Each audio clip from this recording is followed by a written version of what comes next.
Ah, a blessed evening po sa lahat and welcome po sa isa pong maginong talakayan, and I would like to say thankful po ako sa ating mga kasamahan na nandirito, is including Mr. Ibrahim Romas na siya po yung nakakadialogo po ngayon.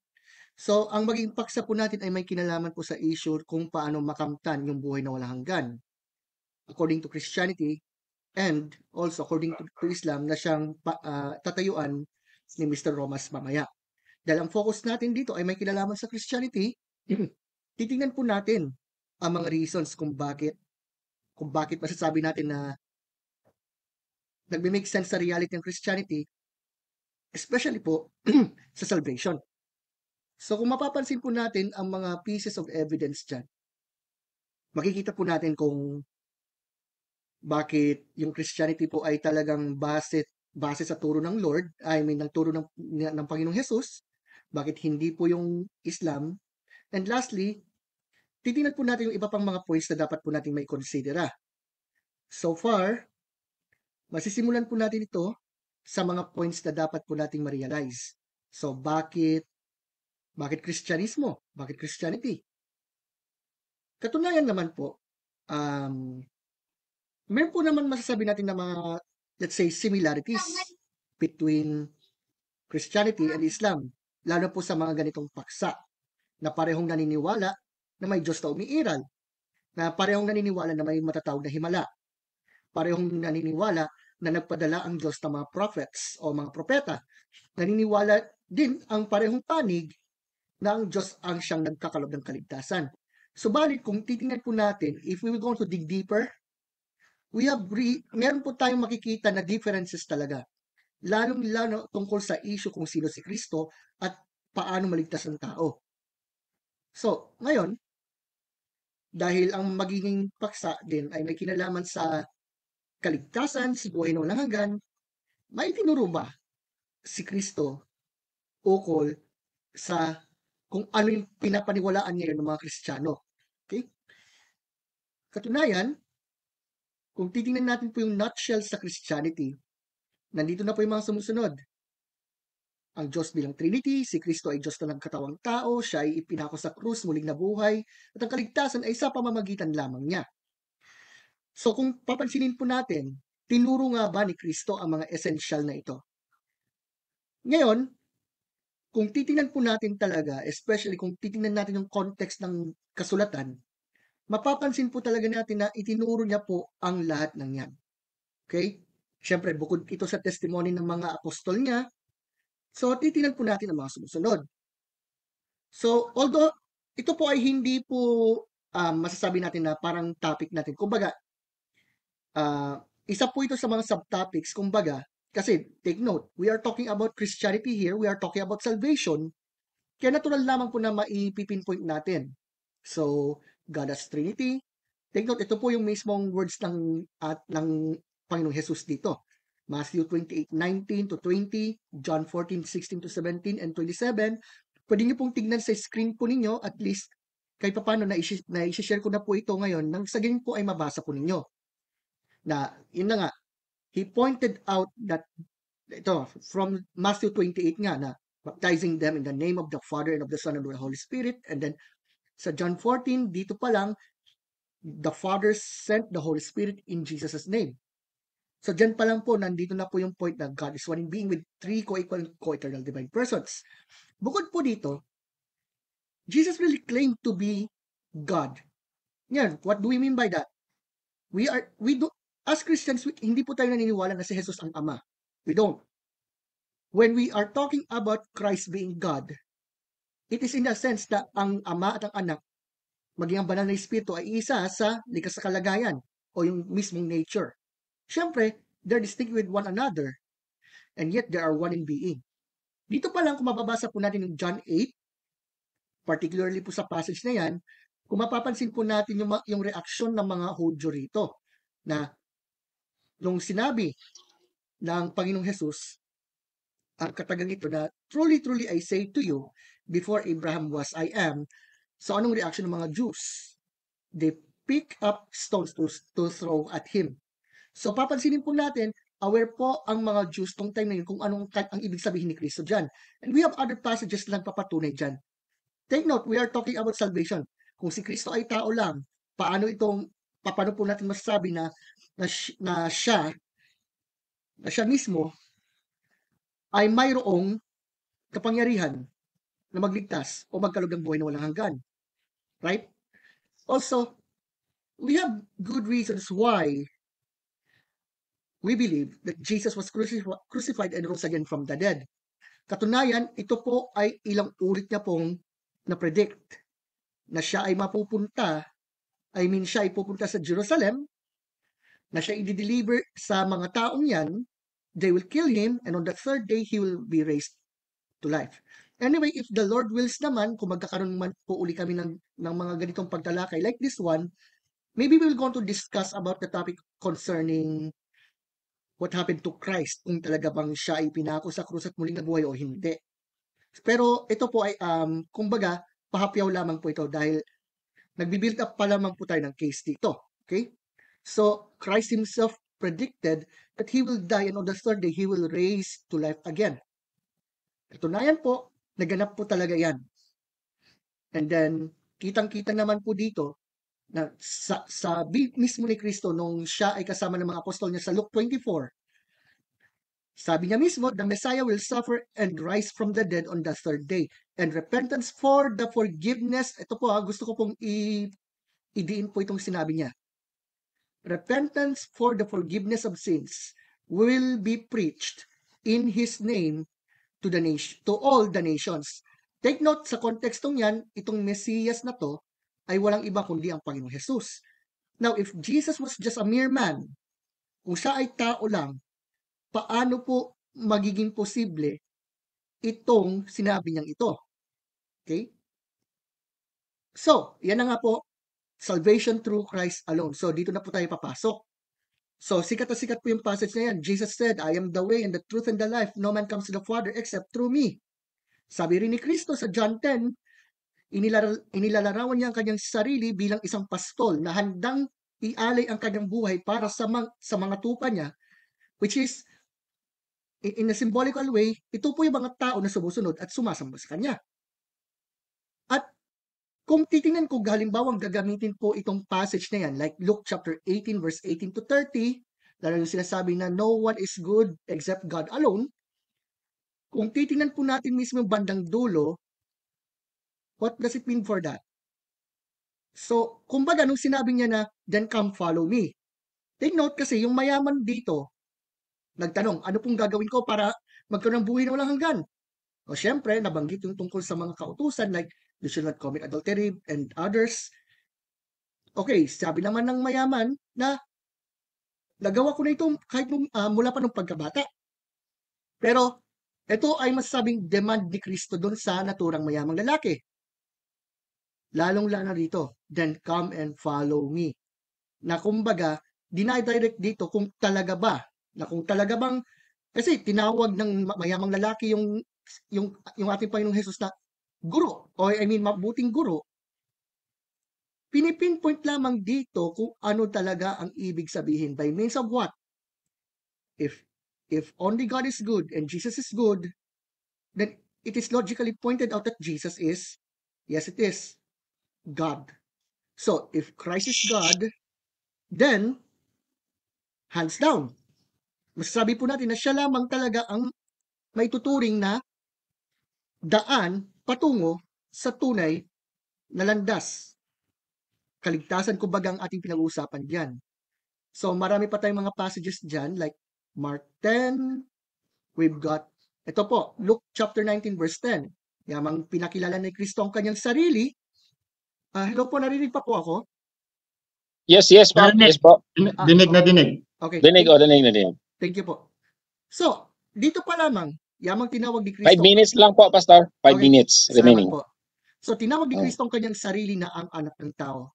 Pero ibig magsabihin, siya may parang masasabi na tao. Ito po yung aking assignment po sa lahat po ng mga tagapakinig. Read Daniel chapter 7 verses 13 to 14 so you will see to yourselves here. Para makita nyo po yung kung anong ibig talaga sabihin dito ni Kristo bilang ang anak ng tao. Okay? And also, Ayan, nabanggit na ito.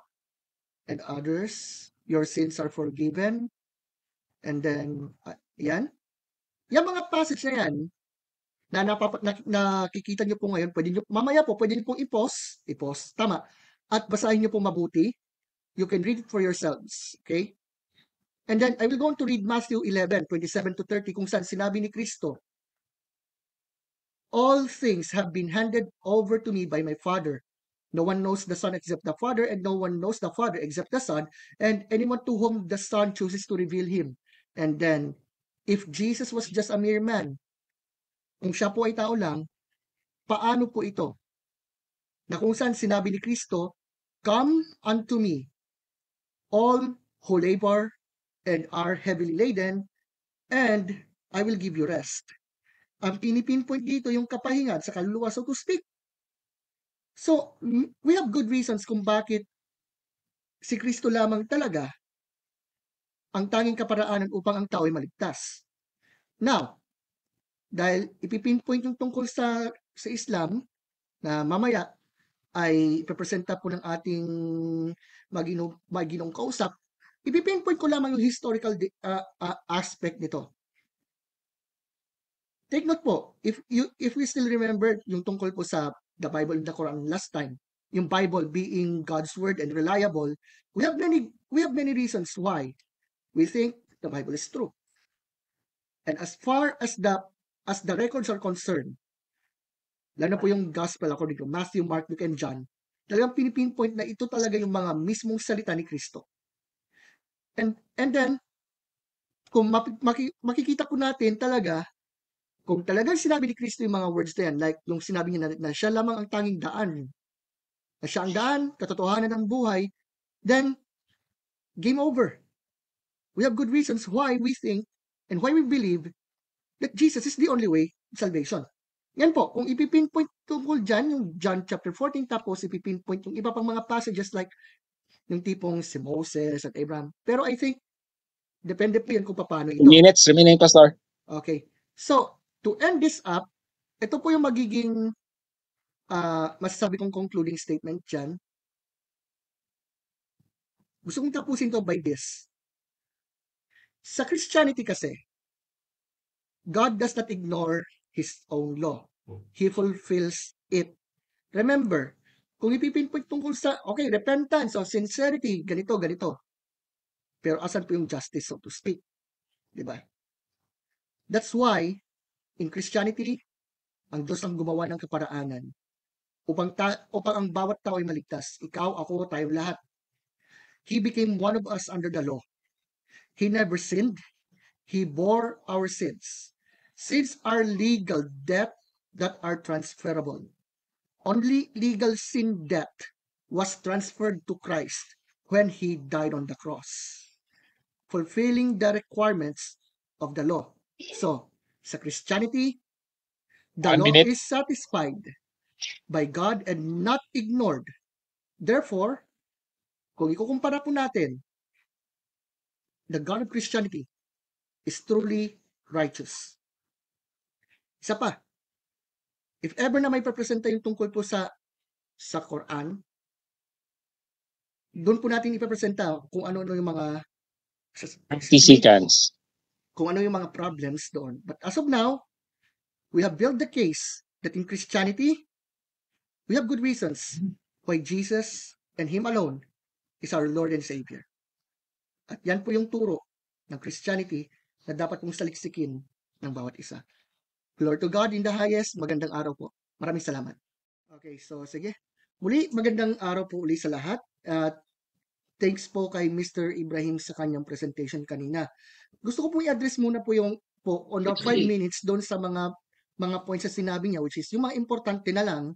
The rest will be on other, may mga response videos po tayo or whatever. So gusto ko pong i-focus muna yung sa Luke chapter 18 verse 18 to 30 na pinipinpoint ba kung it is all about kung yung sinasabi na follow Islam or whatsoever. Pero kung titinan po natin yung mismong context talaga, sa conversation ni Kristo doon sa mayaman, Christ actually did not teach that we are saved by the works of the law. The Bible's message is that salvation is by God's grace through faith. Rather, Jesus used the man's love of money kasi, di ba, nung sinabi ni Kristo na, and then come and follow me, ano pong nangyari dun sa lalaki? Umalis siya. Ayaw na niya. Bakit? Mayaman siya, marami siyang pera. So kung titingnan po natin, Jesus used the man's love of money to show how the man fell short of God's holy standard, as do we all. Whether we like it or not, we truly need Savior, so to speak.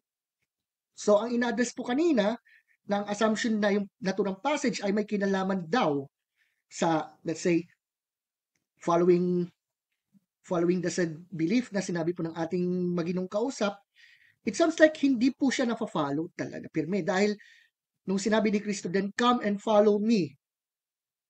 Dito na po papasok talaga yung pinpoint doon sa sinabi sa argument that it is Christ and Him alone who has power to save us. Next one, yung sa Matthew chapter 9 verse 13, so basahin ko muna. Go and learn what this means. I desire mercy and not sacrifice, for I came not to call the righteous, but sinners. Ito po ba ay nangangahulugan na hindi nga ba kailangan ni Kristo yung sakripisyo? Or so forth? Actually, kung titingnan natin po, kanina po, naipresenta po natin yung mismong mga words ni Christ na paulit-ulit that He predicted that He will die and on the third day He will raise up to life. So, ano po ba ang punto ni Kristo dyan? Christ tells His critics to examine Hosea chapter 6 verse 6. Nung nabanggit niya yung quotation na I desire mercy and not sacrifice, Jesus quoted Hosea chapter 6 na kung saan ang pinipinpoint, it is God who said that. And yet, Jesus quoted it to Himself. Kasi kung si Kristo ay tao lang, kung papansinin, it sounds like masasabi natin na ano po siya? Lunatic ba? Or liar or whatever? Anyway, typically, pinipinpoint din ng ilang salin like yung sa sinasabi na I desire mercy and not sacrifice. Sa ibang salin is steadfast love. The Pharisees were not in the mercy business. Ang strategy kasi nila doon, yung mga Israelita, ayun, okay, andyan yung mga handog. Kaso nga lang, ang naging focus ng mga tao ito ay parang pera-pera lang yan, parang ganun yung nangyari, lalo nung first century. So, ang point doon, Jesus tells the Pharisees that He did not come to call the righteous. Yung mga taong nagsasabing, matuwid ako sa aking sarili. No. Naparito siya para sa mga makasalanan na handang magsisi. So, kung titingnan po natin, actually, hindi po talaga dinidebunk dito yung tungkol sa point na sinabi ni Kristo that He will came to save who are lost, that He will came not to be served, but to serve and give His life as a ransom for many, according to Matthew 20 verse 28.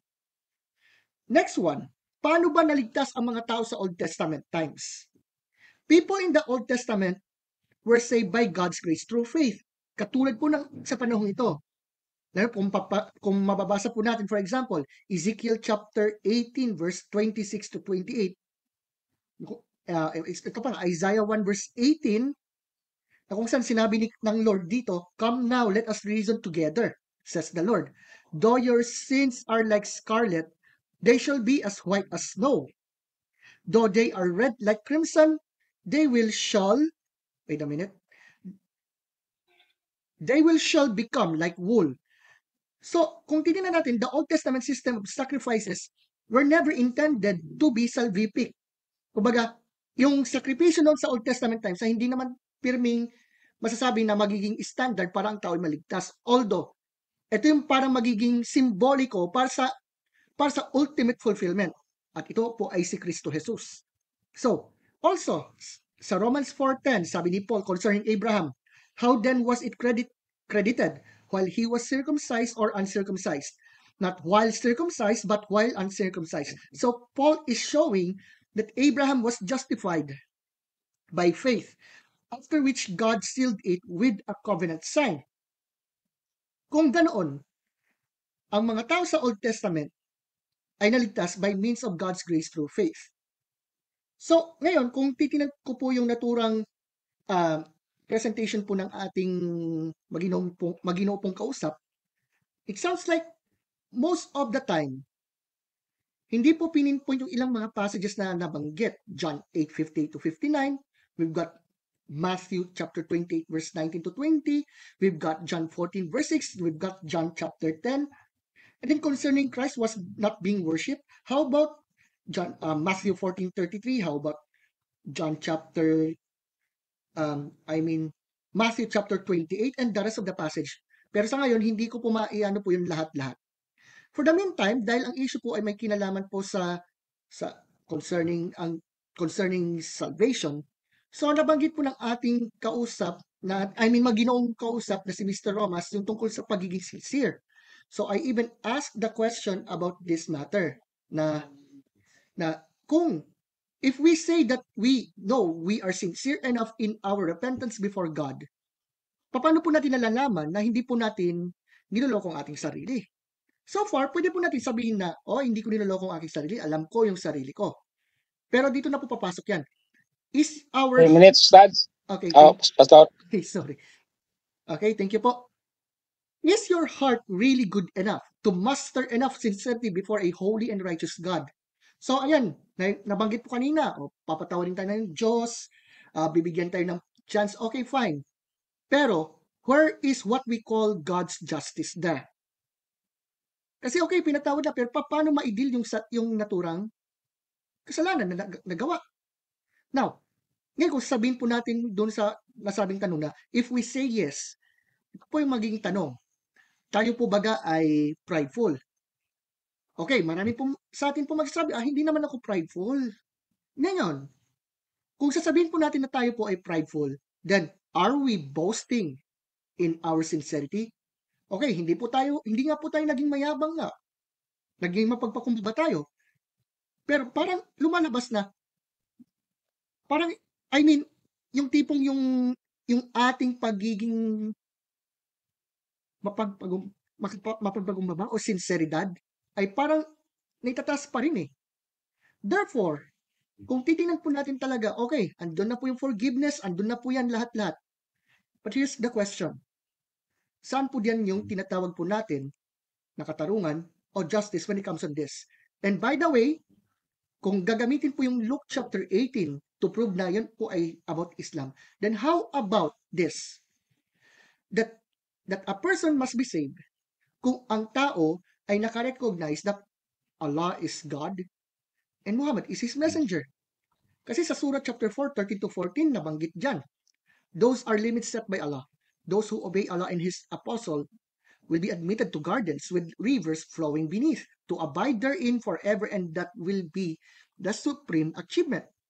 But those who disobey Allah and His apostle and transgress His limits will be admitted to a fire, to abide therein, and they shall have a humiliating punishment. Also in Surah 4, 150 to 151, those who deny Allah and His apostle, and those who wish to separate Allah from His apostles, saying, Time now, Stads. Tapos na po ang 10 minutes. Pastor. Sorry. Tapos na po. So therefore, it's up to you who will decide. So anyway, thank you po.